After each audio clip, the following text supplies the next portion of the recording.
Waffle, waffle, waffle.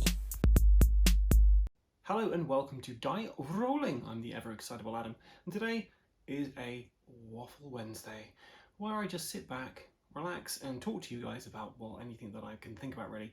And today's particular topic is going to be games that disappointed. So I'm going to kind of preface that this list of games aren't bad games. These aren't games which are, universally reviled or anything, or universally revered. These are games that I have sat down, I've played at the table, and I've been disappointed with them. Now, what I've not included in this list are games that I've had bad experiences with. So there's been a couple of times where I've sat down with one board game I've quite enjoyed, but the group I played with haven't enjoyed it. In that particular circumstance, it's happened a few times where I've got a game I'm quite excited about, I play with people and it just fell flat. I wouldn't really include them on the games that I haven't enjoyed as much, because I think depending on which group of people you play games with depends on your enjoyment value. And the games that I've had these experiences with did make my top 10 list, because I've had other experiences with those games where it has been good, whereas all the games on my list are games that I've played and I honestly wouldn't play them again, or I might play them again. I might give them another chance, but honestly, they're just the top 10 things that have disappointed me within board games.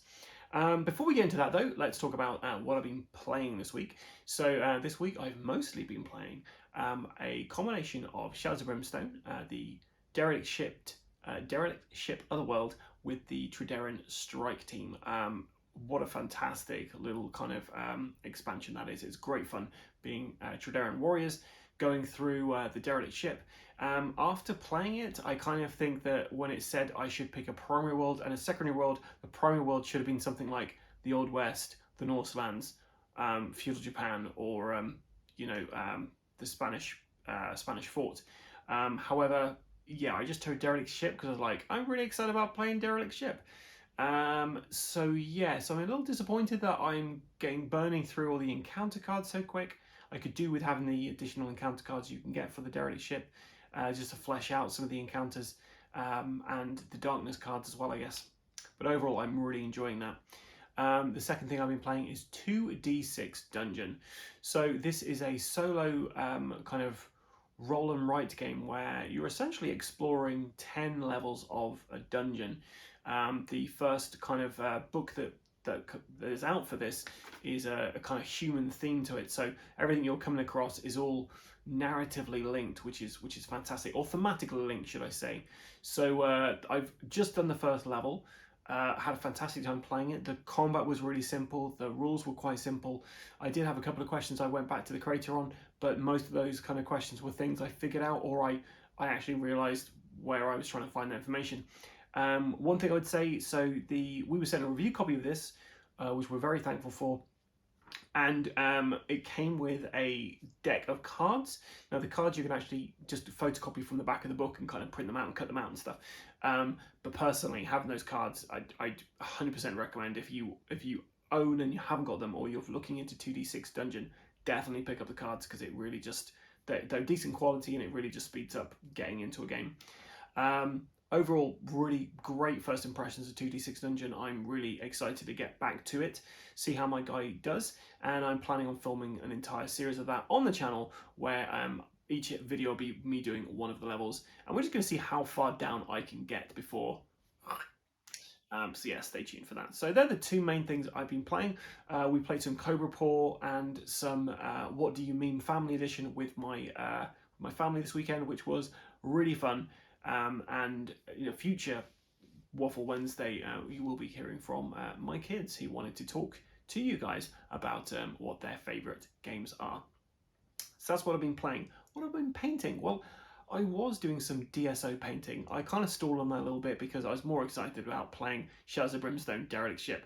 So I finally dusted off my Flesh Stalker and the Flesh Drones.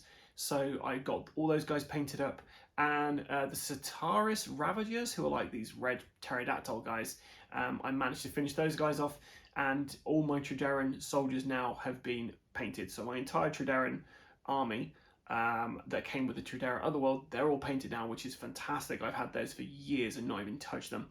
The only other Truderan thing I have currently in my collection to do is the tank, but I've got to build that, and I'm really intimidated by it. So that's what I've been painting. That's what I've been playing. I was asked about Kickstarters as well. Is there any Kickstarters out at the moment that I'm actually quite interested in or excited about?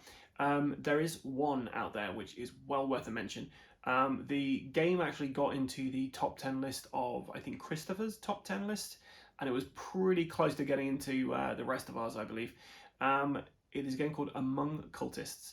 This is essentially a kind of social deduction game where you are a bunch of kind of like investigators getting together to try and stop a cult. However, one of you is a cultist and is trying to, basically kill everyone off. It's really fun. It's really thematic, really exciting. We've got a gameplay video of us playing on the channel, which you can check out, or don't, it's not, it's up to you. But there is a new Kickstarter for this where you can get all the stuff from the original campaign, as well as a new, it kind of looks like it's based on the thing, so it's like a frozen kind of Arctic research facility, it looks like. So yeah, I'd highly recommend checking that out, because the original game and the expansions we have for that, really good fun. So yeah, Among Cultists, check it out. I might put a link below for those lazy people, you can just click on that and see what it's like. And yeah, you can check out the video of us playing through it. We will be doing some more Among Cultists on the channel. We had a great time playing it, and we've got another expansion pack to do. So yeah, well worth checking that out. Okay, so let's get to the list. My 10 games that were disappointing. Doesn't necessarily mean they're bad games, just disappointed me. So we're going to start with the very tippity top, which is a game which was a big meh for me, and that's Horizon Zero Dawn. This is a game which is based on a video game franchise. Now, my last Wednesday Waffle was all about video games that I've really enjoyed the adaptations of. This one is one where I did not. Now, I don't know the original source, because the source game, I should say. I don't have a PlayStation, I have an Xbox, so anything that's PlayStation exclusive, I have no knowledge of or any interest in, really.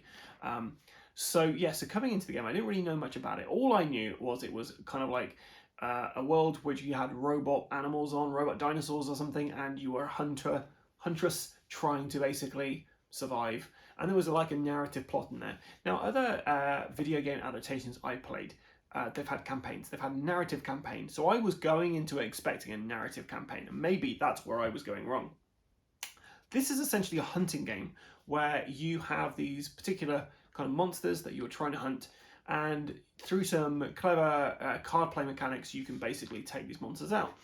Now, what's kind of turned me off from this game was the theme, for me, just was non-existent. I didn't feel like I was fighting robot monsters. I felt like I was fighting sheep. It could have been anything. We could have been playing just like any hunting game. So for me, it fell like quite short for me, because I was expecting a narrative campaign. The games we were playing, no narrative in there. It was just, oh, you've got to kill monsters to level up, and I was like, I'm just doing stuff for the sake of doing stuff. I didn't really have any investment in it. The miniatures look fantastic, and Will kind of went full in on this game and got a ton of miniatures for it. But the miniatures couldn't save the fact that the game for me was just really bland. The theme I didn't feel was there, and the gameplay was okay, but without the theme to kind of like give you a reason to do stuff, I just didn't really care. So that's my first one on the list. Next one is Hero Quest. So now, I don't mean to dump on Hero Quest, because Hero Quest is a perfectly fine game. The problem I have with Hero Quest is the fact of the matter is, it came out in the 90s. When it was in the 90s, it was one of the only type of games of its kind out there. I sat down with it with my brother, we played a few times, I had a great time playing as kids. Space Crusade came out, I loved Space Crusade. I just really captured my imagination, I thought it was fantastic. So when they did a re-release of Hero Quest, lots of things have happened. Lots of new board games have come out. They've had some really fantastic dungeon crawlers out there. So I was expecting Hero Quest, the new one, to come out and use some of those kind of mechanics to improve the game. That wasn't what it was. They brought out the exact same game from the 90s, as far as I can tell. Some miniature changes, because they didn't want to have to pay Games Workshop for the licensing. At least that's my understanding of it. The some interesting terrain in it. It was fine, but it was just really basic compared to other games that I'm playing. And maybe that was on me for expecting more of a game, which was, you know, quite an old game. But yeah, I don't know. I just kind of expected them to actually update it in some way, or have some new mechanics in it, or I don't know, like I don't know. It just didn't. It was fine, and that's it. It was fine. I spent a long time painting the miniatures for it, and played about 8 games of this solo so far. I played a bunch of games of it with my family, like multiplayer, and it's like, it's fine. It's just a fine game, and it's disappointing because I don't know. I was expecting more of it when it's such a high price as well. It's quite a pricey game for what it is, which is like purely nostalgic value. That's the only reason I could think people would actually go for this game over other dungeon crawlers out there. Not me dumping on it, it's just that's my own personal opinion, and I was just disappointed when I played it a few times. I was like, oh, okay.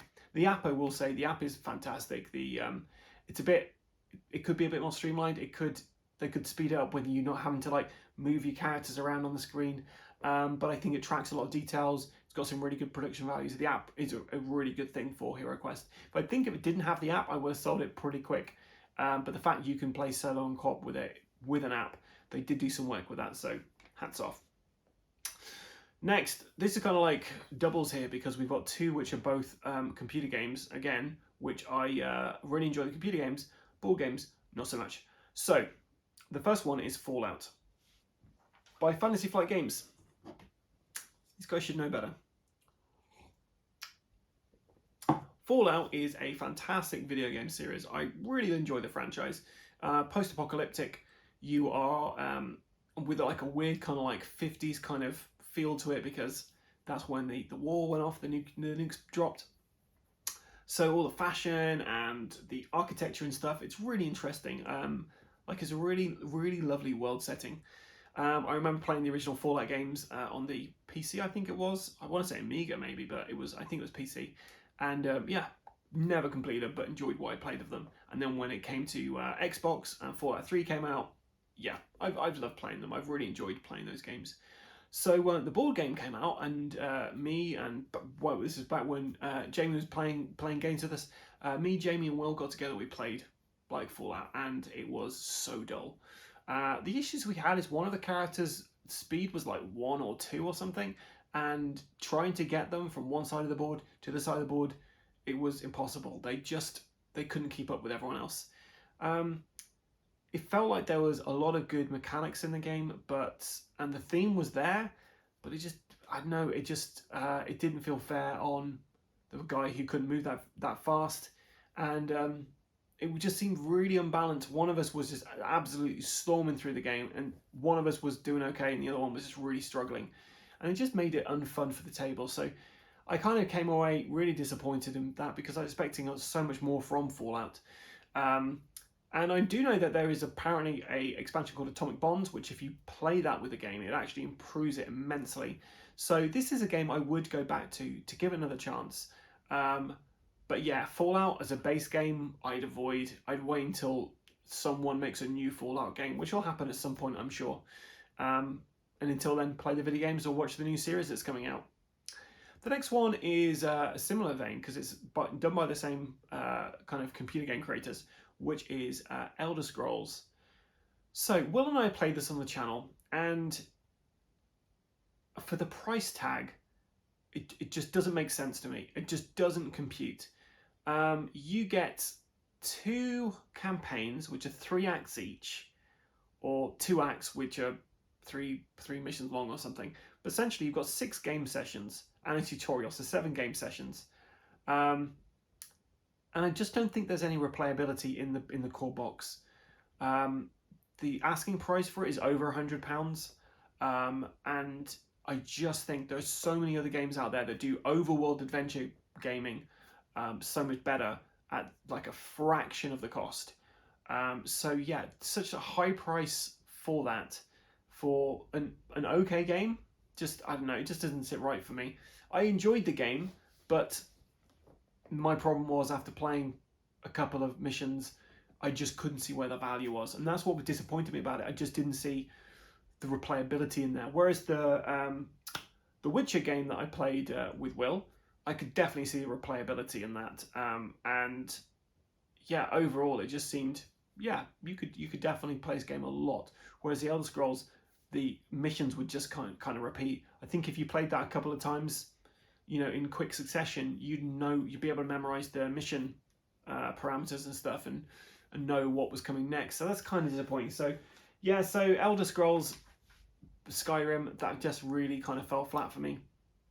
It was enjoyable. I would go back and play again, but I think it disappointed me. The amount of replayability that was in that base game just didn't seem to be there, and the price they're asking for expansions and the core box, just, it's crazy. I don't know why anyone will pay those prices for literally what you're getting there. Okay, so next we're going to go into a bit of a horror area. I do like horror board games. So if I ever see a new horror board game, I'm always like, yeah, I definitely want to try that out. I developed my own horror board game back in the day. Got it to a point of actually having that signed with the publisher, but the publisher went under, so it just kind of sat there, and it's still sitting there in my garage gathering dust. So anything with a serial killer, like a slasher 80s horror vibe to it, I am all over. So the only reason I sat down to create this board game in the first place is because I couldn't see a game out there that did what I wanted, which was fully co-op survival horror against like a slasher killer. There was Last Friday out, but that wasn't fully co-op. There was Camp Grizzly, which was just unavailable. I've never played it. I know there is someone like nearby who owns a copy, and I'd love to actually play that and maybe even get to that to the channel. But yeah, so Camp Grizzly and Last Friday, only two when I was developing this game that I knew that existed, that did what kind of close what I was trying to do. So I developed my own board game. Anyway, Final Girl was announced, and that to me, I was like, oh my god, that's going to be great. That's going to, tick off all the boxes for what I was trying to do with the game when I was doing it, except it's only solo. You don't have multiplayer, it's just solo. So, okay, fair enough. So, yeah, I checked this game out, and I wanted to like it, and I came away just meh. And a lot of people really enjoy this game, and I know that a few times I posted onto solo board gaming groups when people are asking, oh, what's your own popular opinion in board gaming, or oh yeah, what do people think of Final Girl? And I put my honest thoughts about it, and just got a lot of kind of flack for it from people going, what are you talking about? It's a fantastic game. For me, it's just a matter of theme and mechanics. Once again, the theme to me is kind of there, but it's not really. Using the kind of, as the game comes, you've got like little kind of meeples you're moving around and stuff to be the the people that the killer's trying to kill off. And yeah, it just didn't, I didn't really feel like I was in a survival horror situation. I didn't feel like I was moving camp counselors around to try and avoid like a killer and stuff. The deck building element of it was interesting, but it was just very much like, oh, this is a interesting mechanics, there's a theme, but it just didn't match. I didn't feel like immersed in it. I think that's the word, immersion. I wasn't immersed in it at all, and yeah, it just kind of, I don't know, just kind of came away a bit meh. So yeah, Final Girl for me was a real disappointment. I was expecting so much from it. The artwork on the front of those little boxes are so cool, but yeah, I just not really been interested in the game itself after playing it. I would come back to it and try it again and see if maybe some of the other expansions made me feeling different about it. But overall, I just felt like theme and gameplay, just, I was doing stuff for the sake of doing stuff. I didn't feel like I was trying to survive a survival horror movie. So yes, Final Girl. Next on the horror theme is a game called Boogeyman.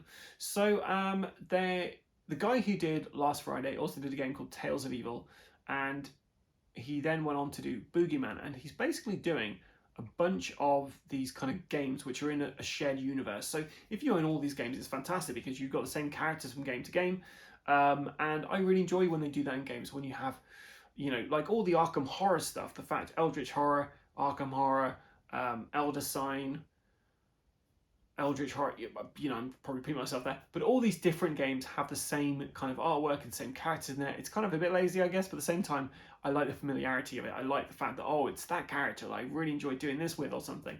And with with the Stranger Tales and stuff and Boogeyman, they had the same characters in it. I thought that was quite interesting. The game Boogeyman itself, I was expecting quite a lot of, and yeah, it just kind of came to the table. I played a couple of times and then I moved it on because it's okay. It's not really, I don't know, not really grabbing me. Don't know what, I don't know what it was that it just didn't grab me about the game either. And I guess coming away from a game having a very strong opinion on something, either good or bad, is a good sign of an experience. But coming away from a game and not really having anything to say about it, I think that's worse. Because it was okay, but yeah, it just didn't grab me, didn't immerse me. Lovely artwork on the board, lovely components, but yeah, just meh. Whereas Tales of Evil, I quite enjoy that game. It's a pretty good narrative game by the same guy, same kind of shared universe. But yeah, Boogeyman just didn't do it for me. Okay, so we're on to the next horror theme game, which is Deranged. Deranged is an interesting game where you're going to a kind of cursed town and you're trying to lift a curse, fight off monsters, and you can also become cursed yourself and basically turn into these kind of monster versions of yourself, and you can win the game by killing the regular human players. So it's got some interesting concepts in there. The artwork's fantastic, but the gameplay was just meh. I didn't feel any jeopardy in it. I didn't feel any urgency in it. It went on too long. Just overall, it looked great, but just played okay. I feel like a lot of these games are games which actually, with the right group, could be really fun. But I don't think if I was in that group, I'd enjoy it. It was okay. Right, so we're on to probably the only Kickstarter disappointment I think I've had, which was a game called Unsettled. Unsettled is an interesting concept where basically you have a core box and then a bunch of world boxes. It's a sci-fi. You're basically on this spaceship. You're trying to settle a planet or escape from. I think you're trying to escape from a planet, and all these world boxes have different planets with different kind of themes and stuff like that.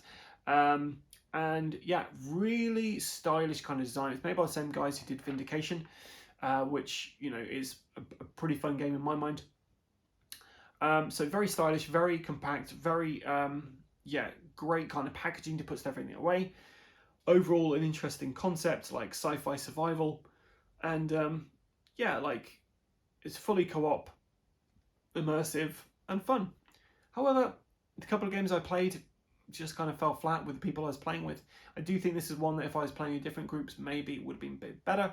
But yeah, every time I got this to the table, people were just nonplussed about it, just not really getting it or not really enjoying it, or kind of wish we were playing something else. And after playing it a few times and having the same reaction of different people, I just kind of got to a point I was like, yeah, do you know what? I'm just not enjoying this. I don't know how to make this enjoyable for the people I'm playing it with. So maybe that's on me, I don't know. But so Unsettled for me was a disappointment, especially because I played Vindication. I really enjoyed Vindication. But yeah, after that, I was expecting Unsettled to be really cool, got a table, looked great, but just fell flat for every group I played with. So yeah, it was disappointing. Two left. So the next one is Warhammer Quest Cursed City. So I used to own Blackstone Fortress. Blackstone Fortress for me was a revelation. It was really stylish, really fun. The minis looked great. The gameplay was really tight. The plot was really good. It just ticked a load of boxes for me. Unfortunately, it couldn't get the table enough, so I moved it on. But when they announced they're doing another game called Cursed City, which was using the same kind of mechanics as Blackstone Fortress, I was like, great. The idea was it was set in a kind of a city ruled by vampires. You're going to go in and basically try and take out the head vampire and his kind of lieutenants and stuff. Looked great. All the kind of artwork I saw, all the trailers, this looked fantastic. Now with Blackstone Fortress, when that came out, they had expansions come out, but I was playing other games, so I didn't pick up the expansions, and then they came out of print. And then trying to get those expansions, when I realized how good the game was and I wanted to get back to the table, you couldn't. So narratively, I felt like you'd never be able to complete the narrative of it, and I was like, well, it kind of made me not to get at the table as much, because I was like, there's other games I can do the narrative and finish it. So with Curse City, I was also like, expansions coming out, I'll have to pick them up because I don't want to be out of print. I'm going to really enjoy this game, and I don't want to be that guy who's, got buyer's remorse. So Curse City came out and it was fine. The components in it weren't great. The tiles were really shiny, felt really cheap. Most of the components in it felt really cheap in my personal opinion. The gameplay didn't feel like it had been that kind of play tested. As far as my recollection goes for it, there's like 0 range attacks from the bad guys in it, and when most of your heroes can do range attacks, it kind of like nerfs them a little bit. There's also a hell of a lot of grinding in the game. I played one mission for the channel, and like I say, these aren't bad games. This is games that disappointed me. I will be going back to Curse City because I think if I play with another person, I think we could have a really fun series of just knocking out Curse City and just going through and trying to take out Radical the Wolf. The miniatures look fantastic. The gameplay's pretty fun using the same Blackstone Fortress kind of dice rolling mechanics. I enjoy that. I think it's good.